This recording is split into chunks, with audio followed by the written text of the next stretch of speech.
Well, trying something different for this ride. I'm going to let the Robot Overlords take control and letting AI plan a route for me. It's Art Deco weekend in my neck of the woods this weekend, so you'd think that would be a logical point for a ride. But no, it wants me to go somewhere a little bit further north. So I won't be seeing any of this. This.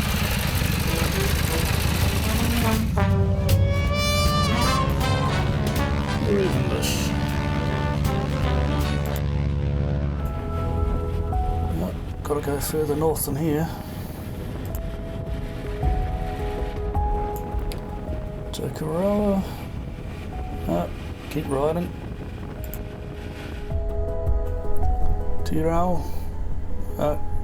Keep riding again.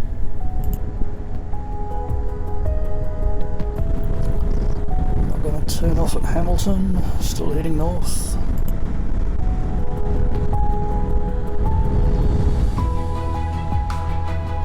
Auckland Harbour Bridge.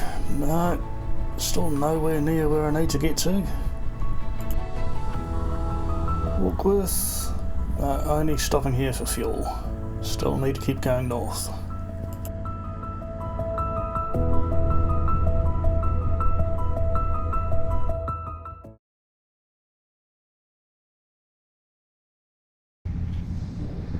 Well, forget the AI generated trip, but didn't anticipate the motorbike breaking down on the side of the highway. So yeah, the clutch is completely gone, won't move at all. So luckily I can call on the AA. So yeah, gonna figure out what happens now. Gonna get the bike back to Warkworth and see if I can get it fixed there. That's basically the plan. But hey, adventures, things happen. So the AI turned into the AA. Well, while I'm waiting for the tow truck, let's have a look at what this AI thing was all about. So I used Claude AI, just randomly choosing one of the ones available, and asked it a simple thing to plan me a ride that takes in some good scenery and some gravel roads. And I was blown away when it came back, not just with some suggestions of some roads, but actually plotted out a map and told me descriptions of what I'd be doing and where to go and what was good about the place. So I was really blown away by what the AI could do. I did have to prompt it a couple more times to try and get it to increase the amount of gravel roads I was doing and take out some of the bits where I'd have to go for a bit of a hike away from my bike. You know, I said I don't want to leave the bike on the side of the road. So yeah, a couple of times through and got something which I thought was quite good.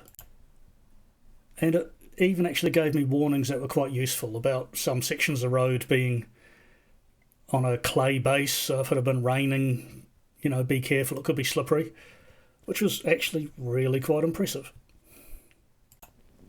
So let's have a closer look at the map that it made. At first glance I thought, wow, that's pretty incredible. It's plotted out a whole day's worth of riding, but when you look more closely at it,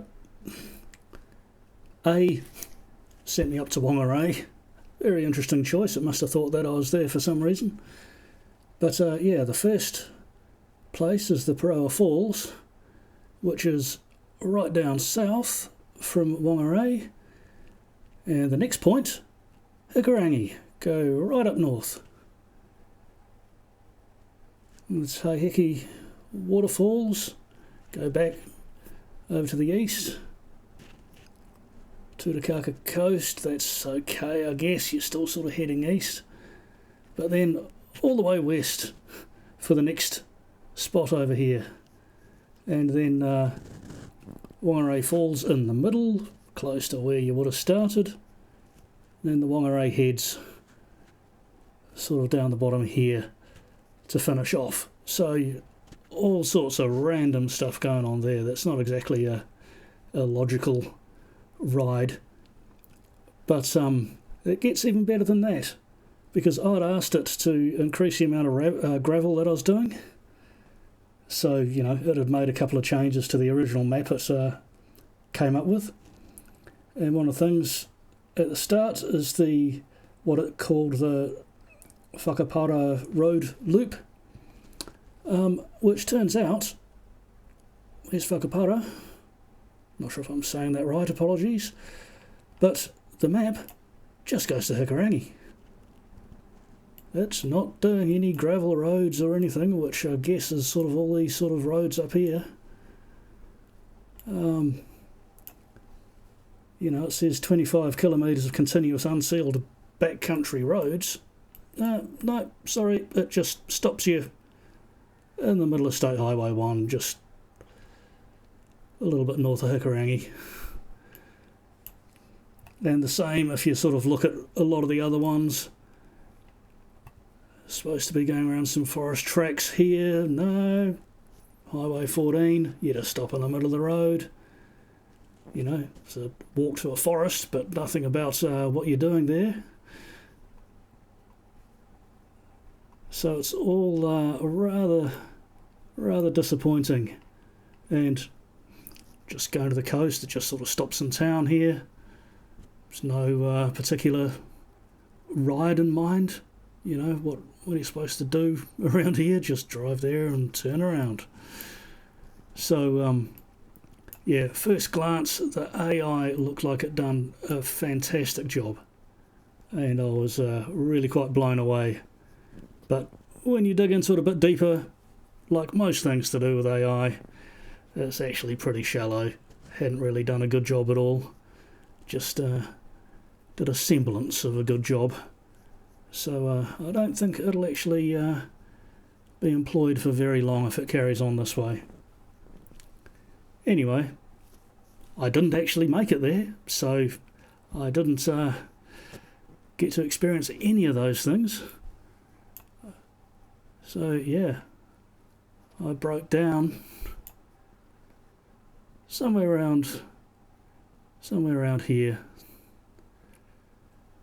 So before Waby. Anyway, that's what you get when you try and trust AI. Given that it was getting late in the day when I broke down, and garages will be closed for the rest of the weekend, had to find somewhere to stay, and really fell on my feet with this one. So the Warkworth Lodge had a room available, and they let me have it dirt cheap price, which was really nice, because I was really worried I was going to have to sleep on the side of the road with the bike.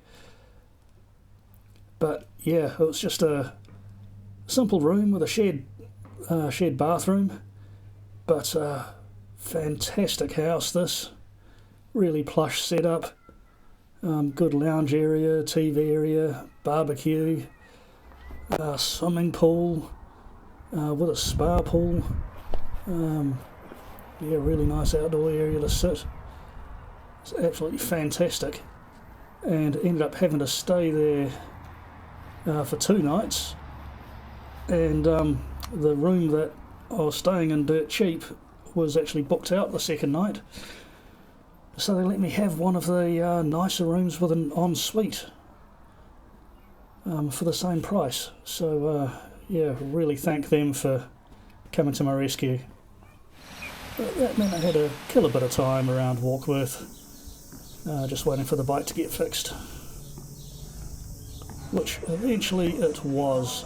So big thanks to the guys at Warkworth Motorcycles that managed to get the bike fixed, just helping me out in an emergency. That was really good. They did a great job getting me back on the road. So yeah, lots of silver linings on this journey.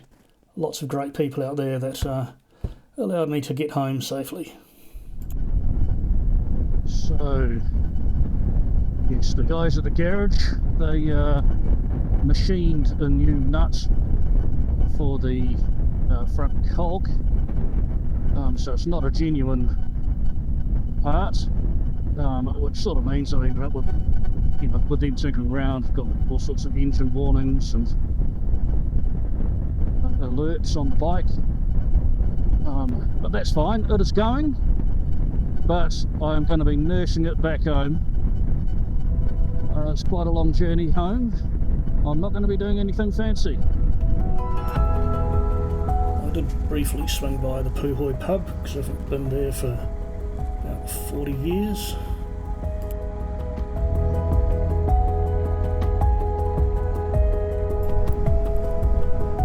Survived the Auckland traffic again.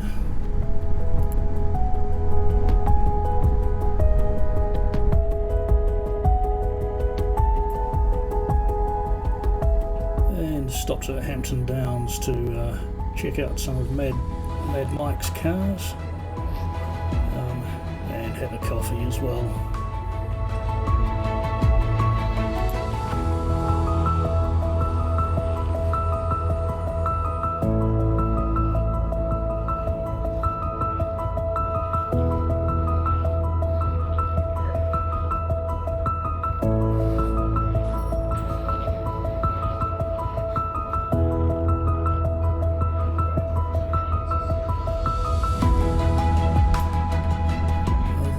It was just following the highway home.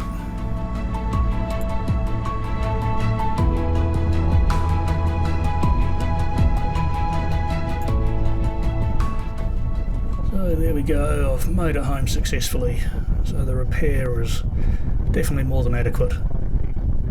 But that wasn't really the ride I'd anticipated.